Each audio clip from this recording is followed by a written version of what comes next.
여러분 안녕하십니까?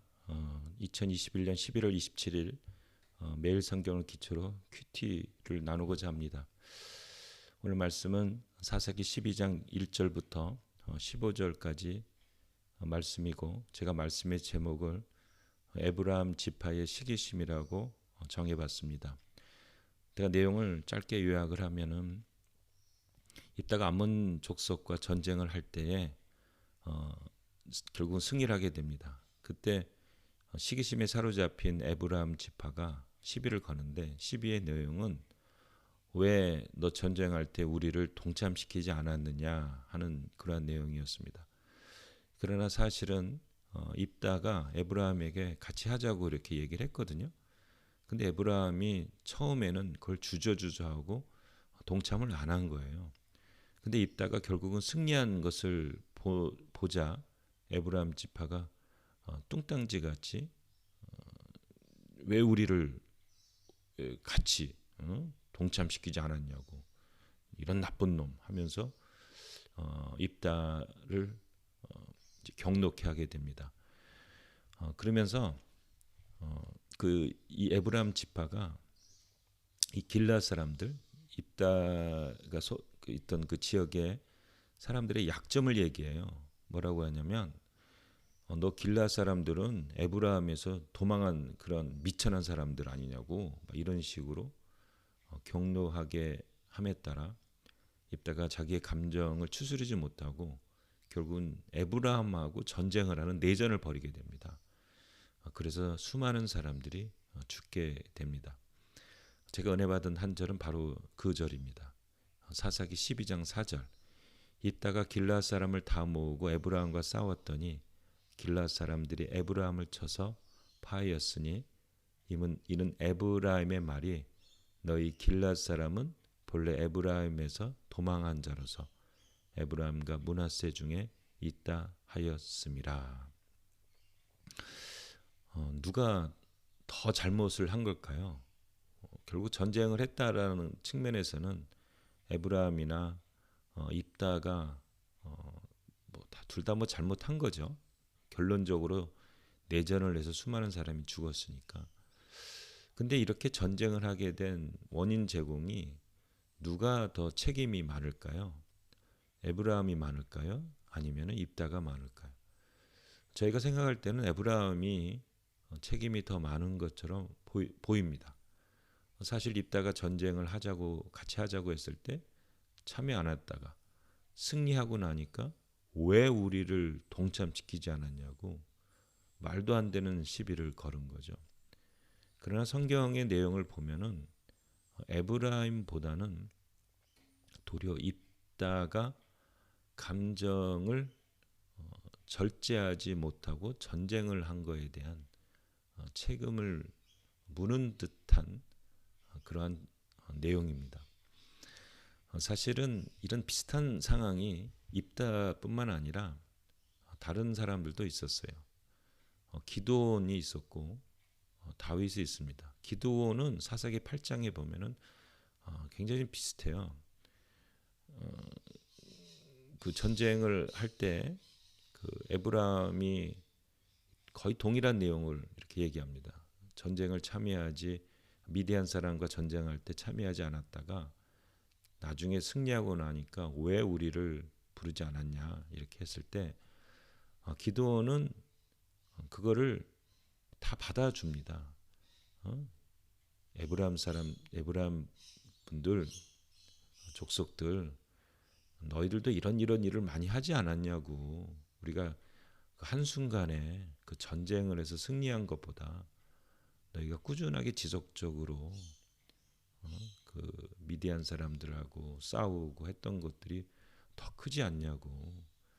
걱정하지 말고 우리가 그 가진 노획물도 서로 같이 나누어 가겠다. 이렇게 해서 에브라임을 풀어줍니다. 마음을 풀어줘요. 다윗도 그 블레셋 사람하고 전쟁을 할 때 전쟁에 참여하지 않은 사람들에게 노획물을 그대로 나누어 줍니다. 우리는 같은 한 가족이 아니냐.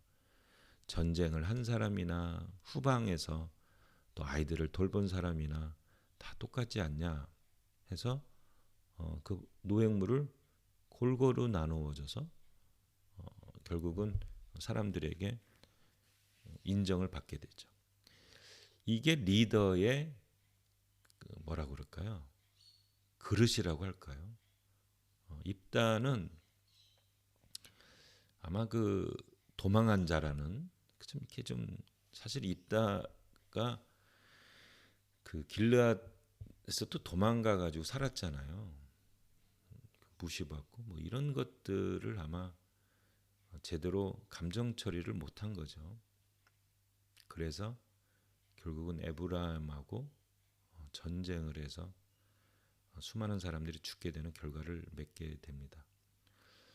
우리가 진짜 객관적으로 따져보면 저는 에브라임에게 더 잘못이 있다라고 생각합니다.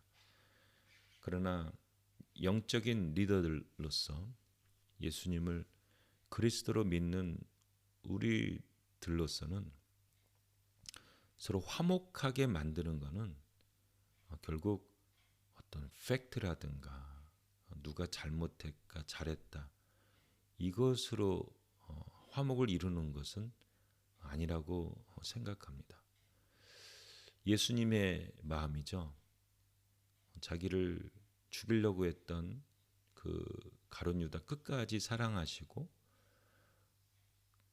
발을 씻어줬던 우리 예수님, 자기를 배반하고 막 욕까지 하며 했던 베드로를 끝까지 품으시고 결국은 변화시키시던 우리 예수님, 하나님과 원수 되었던 우리를 먼저 찾아와 주시고 십자가의 사랑으로 하나님의 사랑을 확증시켜 주셔서 우리를 변화시켜셨던 어른 예수님, 이런 것들을 갖기 때문에 우리가 팩트가 이걸 시비를 다 따지면 여러 가지 말이 나오겠지만 그거를 덮어 버리는 거죠. 제가 이제 예수님을 이제 믿으면서 가장 많이 배우는 건 뭐냐면 자기를 비우는 것을 많이 배우게 됩니다.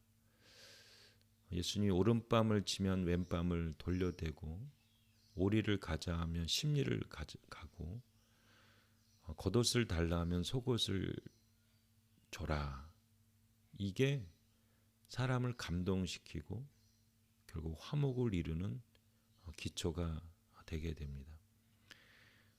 다윗도 이것을 실천해서 결국은 이스라엘을 통일시킬 수 있는 위대한 왕이 되었고, 기드온도 이것을 통과해서 결국은 이스라엘에게 평화를 가져오는 그러한 큰 일을 이루었는데, 입다는 이것을 하지 못해서 암몬조속은 이겼지만 결국 내전을 벌이는, 궁극적으로 이스라엘에게 평화를 주지 못했고 가져오지 못했고 도리어 서로 간에 상처를 받게 되는 그러한 결과를 빚게 되었죠. 우리가 어려운 일이겠지만 어떠한 사건이 벌어졌을 때 그 시시비비를 다 따지게 되면 결국은 상처받고 결국은 싸울 수밖에 없는 경우가 많이 있습니다. 저도 그렇고 여러분도 그런 것을 덮을 수 있는 그런 믿음의 사람들이 되었으면 좋겠습니다. 저도 이제 사역을 이제 하는데 저를 위해서 기도해 주십시오. 제가 시시비비를 다 따지는 사람이 아니라 예수님처럼, 다윗처럼, 기드온처럼 품고 인정하고 격려해서 화목의 그러한 능력을, 화목의 결론을 낼 수 있는 믿음의 사람이 될 수 있도록 기도해 주십시오. 그리고 오늘 큐티를 나누는 모든 분들에게도 동일한 말씀이 임하여서 우리가 예수 그리스도처럼 세상에 화목을 이루는 귀한 주님의 종이 되기를 예수님의 이름으로 축복합니다. 아멘. 주님, 오늘 말씀 주셔서 감사합니다.